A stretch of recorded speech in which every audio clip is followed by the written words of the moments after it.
There is a story that quietly dominates personal finance. It doesn't sound risky. It doesn't sound greedy. In fact, it sounds responsible. A promise that feels solid, predictable, almost mature. And that promise has convinced millions of disciplined, hardworking investors to accept less than they deserve. The promise is simple. Buy the right stocks, never sell them, and let the income come to you. You've seen how it's sold. Thumbnails filled with palm trees, laptops on beaches, coffee mugs next to brokerage screenshots. Online forums repeating the same mantra again and again. Don't touch the principal. Live off the income. In your mind, the picture is perfect. You own a portfolio. Every few months, cash appears. Bids get paid. Life moves forward. And your investment, somehow, remains untouched, even growing in the background. It feels clean. It feels disciplined. It feels nothing like selling assets. It feels like interest from a savings account, like rent collected without tenants, like money that arrives without effort or sacrifice. And most importantly, it feels safe. As long as you don't sell shares, you tell yourself you haven't really spent anything. The income feels like a bonus, a reward. Proof that you did investing the right way. This belief is the foundation of an entire corner of the investing world, a community that treats selling shares as failure and treats yield as virtue. But here is the uncomfortable reality. This belief is not conservative. It is not efficient. And it may be one of the most costly mental mistakes an investor can make. Because the truth, the one people get angry about, is this. Dividends are not extra money. They are not a gift. They are not income in the way people think. A dividend is simply your own capital being handed back to you, whether you asked for it or not, with taxes deducted along the way. Nothing magical is being created. Nothing new is being earned.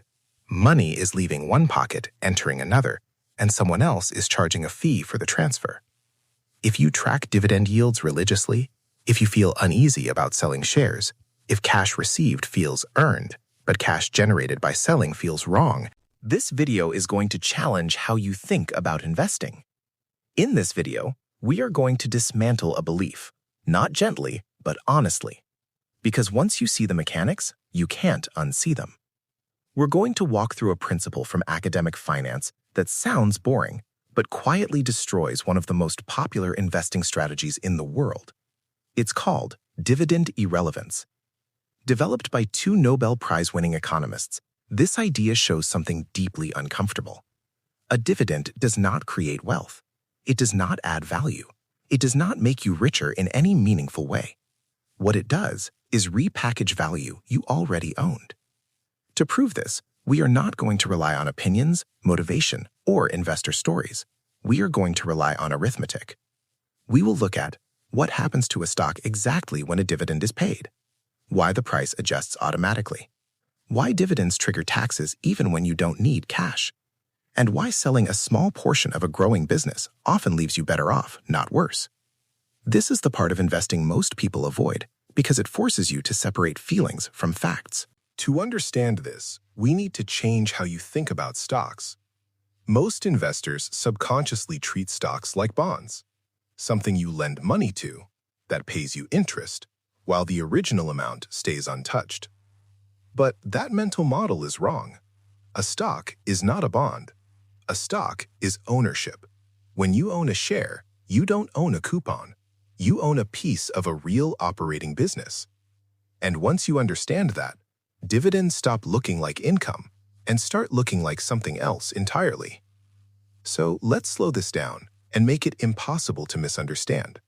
Let's build a simple example. Let's make this painfully simple. Forget the stock market for a moment.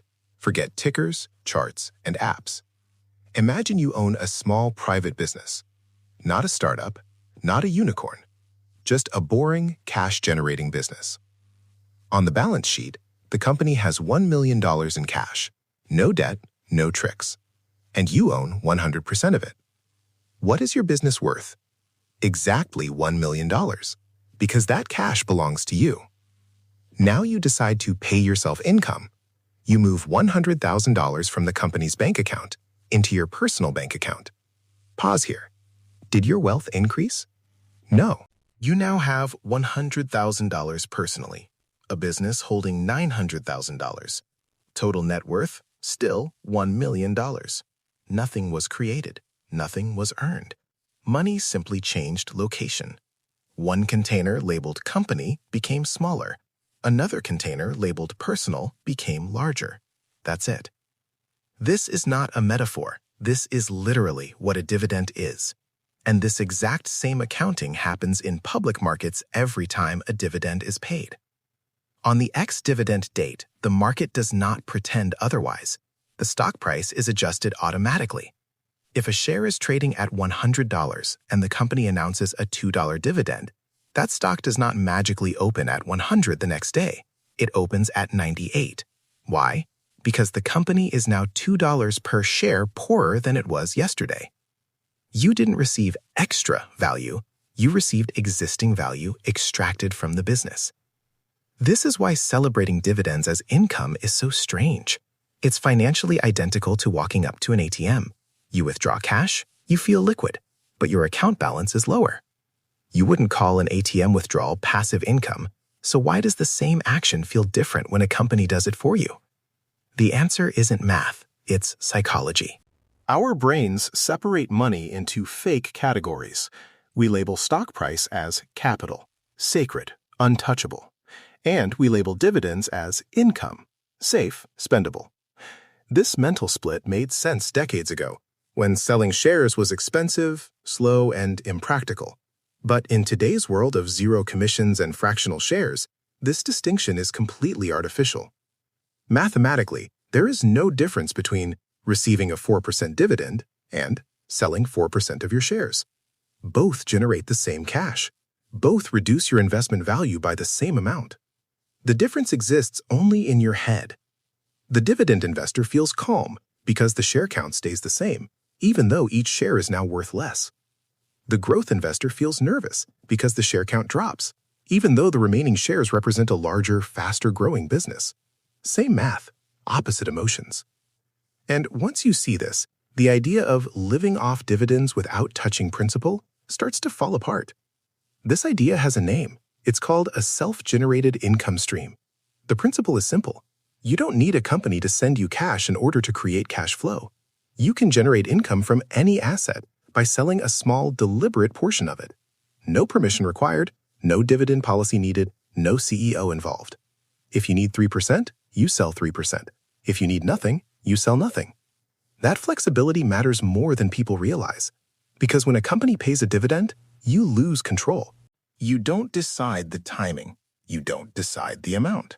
And in a taxable account, you don't decide the tax bill. The money shows up whether you need it or not, and the tax obligation is triggered immediately. Even if you reinvest that dividend, the tax damage is already done. That is forced taxation. Now compare that to generating cash yourself. When you sell shares intentionally, you control everything. When the sale happens, which shares are sold, how much tax is created. You can sell shares with a higher cost basis to reduce gains. You can wait for a low income year. You can pause selling entirely when cash isn't needed. And when you don't sell, your capital continues compounding untouched. This isn't a small advantage. Over decades, it becomes enormous. Dividend-focused strategies quietly bleed performance through constant, unavoidable tax drag. That drag compounds negatively year after year, pulling down total return without ever being obvious. Yield feels productive, but total return is what builds wealth. And here's the uncomfortable part. When a company chooses to pay a large dividend, it is not always a sign of strength. Sometimes it's a signal of limitation.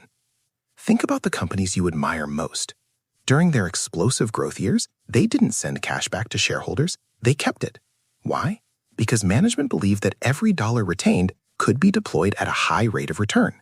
New products, new markets, better technology, stronger competitive advantages.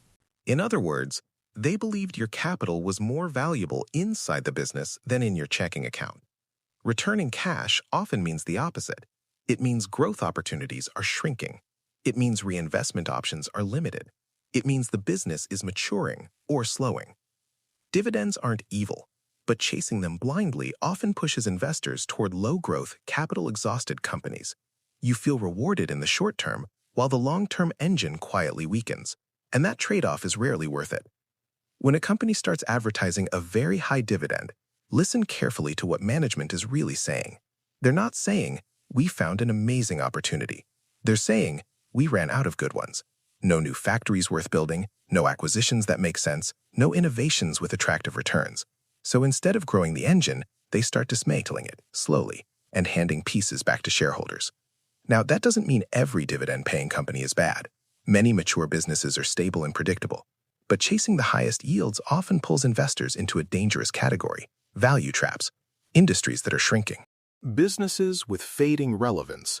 Companies paying cash not because they are thriving, but because they are gradually unwinding themselves. You're not buying a compounding machine. You're buying a declining asset that feels generous while it melts. It's like purchasing an ice block because you enjoy the water dripping off it. The payout distracts you from the fact that the core is disappearing. This is why one mistake is fatal in investing: confusing yield with return. Yield is just one ingredient. Total return is the whole meal. Total return equals price growth plus cash distributions. Nothing else matters. Consider two simple paths. One investment pays a flashy 10% yield, but its business is deteriorating, and the stock loses 5% in value every year. Your real return? 5%. Another investment pays nothing at all, but reinvests profits into expanding markets, and its value grows 10% annually. That investor wins, decisively. You don't fund your future with yield. You fund it with equity value. If you own $1 million portfolio that keeps growing, you can sell a small portion each year and still end up with more than you started with. If you own $1 million portfolio that's shrinking, no dividend can save you. The obsession with cash payouts often masks long-term underperformance. It trades durable wealth for emotional reassurance. And the clearest proof of this comes from the most famous investor alive. Warren Buffett is happy to receive dividends because his company structure makes them tax efficient. But look at what he does, not what he collects. His own company, sitting on enormous cash reserves, has never paid a dividend, not once. Why? Because he understands the math. Every dollar paid out leaves the compounding system. Every dollar retained can be allocated to create more value. He believes that keeping capital working inside the business creates more wealth than distributing it. If you admire his wisdom enough to quote him, it's worth asking why you ignore the strategy he actually follows. So how do you escape the dividend illusion? You stop treating dividends like a paycheck and start seeing them for what they are: a forced partial sale you didn't request. You stop filtering the market to only companies that promise payouts. Instead, you build a diversified portfolio of the strongest businesses in the world, whether they pay dividends or not. And when you need cash, you generate it intentionally, efficiently, on your own terms. That approach gives you control. It keeps taxes low. It keeps growth high. Most importantly, it aligns your strategy with reality, not comfort. Stop chasing crumbs. Start growing the pie. If this changed how you think about investing, you know what to do. Ignore the noise. Trust the math. And I'll see you next time.